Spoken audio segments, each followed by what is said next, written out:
ഗുരുവായൂർ പോകണമെന്ന് ഒരുപാട് നാളുകൊണ്ട് പ്ലാൻ ചെയ്യാം കേട്ടോ, പക്ഷെ നടക്കുന്നേ ഇല്ല. അങ്ങനെ ഒരു പെട്ടെന്നൊരു പ്ലാനിങ്ങിൽ നമ്മൾ എല്ലാവരും ഒരു ഗുരുവായൂർ പോവാണ് കേട്ടോ. ദച്ചൂസും അമ്മാമ്മയും കുഞ്ഞിയും കൊച്ചും എല്ലാവരും ഉണ്ട്. ദച്ചൂസിന് ആദ്യമൊക്കെ എങ്ങനെയാണ് പോകുന്നതെന്നൊന്നും വലിയ ഐഡിയ കിട്ടിയില്ല. പിന്നെ റെയിൽവേ സ്റ്റേഷൻ കണ്ടപ്പോൾ ചെറിയൊരു ഡൗട്ട് അടിച്ചു കേട്ടോ. മുന്നേ ഒരിക്കൽ പോയപ്പോൾ തന്നെ ദച്ചൂസിന് മനസ്സിലായി. അതുകൊണ്ട് തന്നെ പെട്ടെന്ന് കത്തിയ ആൾക്ക്. ട്രെയിൻ കണ്ടപ്പോൾ ഞാൻ ഇരിക്കുന്നില്ല, ഞാൻ ഇങ്ങനെ തന്നെ നിന്നോളാം. അവളുടെ വിചാരം തൊട്ടടുത്ത സ്റ്റോപ്പിൽ നമ്മൾ ഇറങ്ങണമെന്നാണ് കേട്ടോ. ഇത്ര ദൂരത്തെ യാത്ര ഉണ്ടെന്നൊന്നും അവൾക്കറിയില്ല.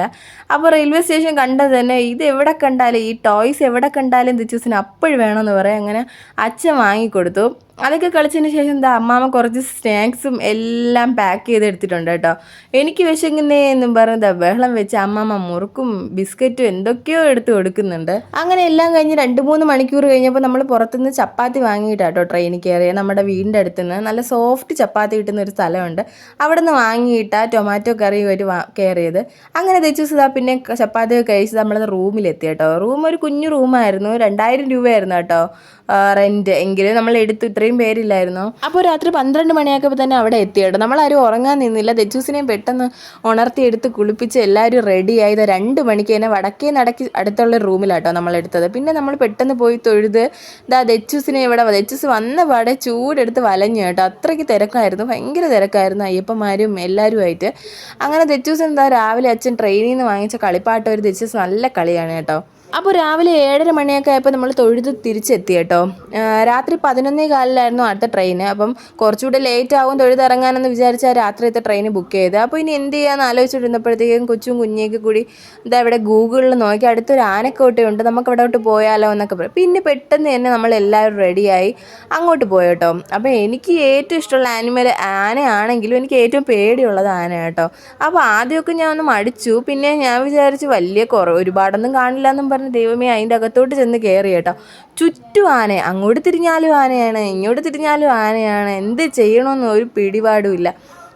നമ്മൾ ചെന്നപ്പോഴത്തേക്കും ഒരുപാട് ആൾക്കാരുണ്ടായിരുന്നു. അതിൻ്റെ കൂടെ നമ്മളെ കൂട്ടത്തിലും കുറച്ച് ആൾക്കാരുണ്ടല്ലോ എന്നുള്ള ധൈര്യത്തിൽ ഞാൻ കയറി കേട്ടോ. അപ്പോഴത്തേക്ക് കുറേ പേർ അടുത്ത് നിന്ന് ഫോട്ടോ എടുക്കുന്നുണ്ട്, എല്ലാം ഉണ്ട്. ഞാൻ എപ്പോഴും ഒരു കുറച്ച് ഡിസ്റ്റൻസ് ഇട്ട് മാത്രമേ നിന്നുള്ളൂ. ചേട്ടനും ദച്ചൂസും കൊച്ചും എല്ലാവരും നല്ല സ്മാർട്ടായിട്ട് അടുത്ത് തന്നെ നിൽപ്പുണ്ട് കേട്ടോ. അവരെല്ലാവരും പോകുന്നതിൻ്റെ കൂടെ വാ, ഇത്രയും പ്രൊട്ടക്ഷൻ ഇല്ലേ, അങ്ങനെ ഇങ്ങനെയൊക്കെ പറയുന്നുണ്ട്. പിന്നെ എൻ്റെ അമ്മയ്ക്ക് എന്നെ പണ്ട് തൊട്ടേ അറിയാമെന്നുള്ളതുകൊണ്ട് അമ്മ പിന്നെ എന്നെ വലുതായിട്ടൊന്നും പ്രഷർ കൊടുത്തില്ല കേട്ടോ എനിക്ക്.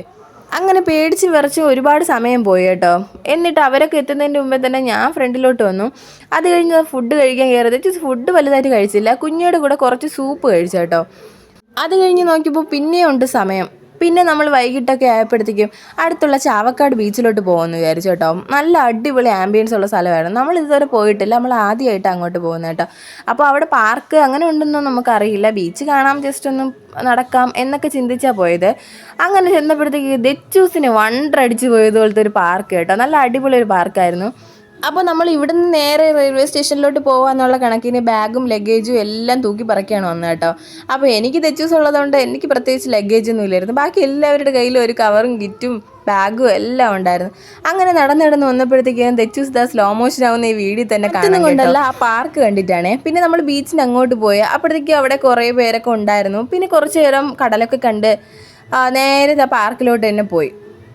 സത്യം പറഞ്ഞാൽ അവിടെ നല്ല അട്രാക്ഷൻ ആയിട്ടുള്ളത് തവളയുടെ ഒരു സ്ലൈഡാണ് കേട്ടോ. നമുക്ക് കയറിയിരുന്ന് കളിക്കാൻ തോന്നും, പക്ഷെ എന്ത് ചെയ്യാനാ, 10 വയസ്സിലുള്ള കുട്ടികളെ കയറ്റത്തുള്ളൂ. അങ്ങനെ ദച്ചൂസ് ആദ്യമൊക്കെ ഇതിൽ കയറാൻ ചെറിയൊരു മടി കാണിച്ചെങ്കിൽ പിന്നെ ഫുള്ള് ഈ തവളയുടെ വായിക്കാത്തുള്ളിലായിരുന്നു കേട്ടോ.